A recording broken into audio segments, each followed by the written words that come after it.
ਧੰਨ ਗੁਰੂ ਗੋਬਿੰਦ ਸਿੰਘ ਪਾਤਸ਼ਾਹ ਦਾ ਪਹਿਲਾ ਬਚਨ ਸੁਣਨਾ ਚਾਹੁੰਦੇ ਹੋ ਜੀ? ਮਹਿਸੂਸ ਕਰੋ, ਅੱਖਾਂ ਨੇਤਰ ਮੁੰਦ ਕੇ ਸੁਣਿਓ। ਗੁਰੂ ਗੋਬਿੰਦ ਸਿੰਘ ਪਾਤਸ਼ਾਹ ਬੈਠੇ ਨੇ ਤੇ ਆਪਣੇ ਸਿੱਖਾਂ ਨਾਲ ਪਹਿਲਾ ਬਚਨ ਕਰਦੇ ਨੇ, ਸਿੱਖੋ ਕਿਰਤ ਧਰਮ ਦੀ ਕਰਨੀ ਹੈ।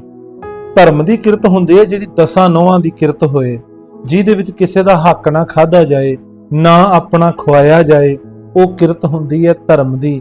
ਚਾਹੇ ਉਹ ਕਿਰਤ ਗੁਰਬਾਣੀ ਦੀ ਹੈ, ਚਾਹੇ ਉਹ ਕਿਰਤ ਕੀਰਤਨ ਦੀ ਹੈ, ਚਾਹੇ ਉਹ ਕਿਰਤ ਜ਼ਿਮੀਂਦਾਰ ਦੀ ਹੈ, ਕਿਸਾਨ ਦੀ ਹੈ, ਕੋਈ ਬਿਜ਼ਨਸ ਕਰਦਾ ਹੈ, ਕੋਈ ਦੁਕਾਨਦਾਰ ਹੈ, ਕੋਈ ਨੌਕਰੀ ਪੇਸ਼ੇ ਵਾਲਾ ਬੰਦਾ ਹੈ।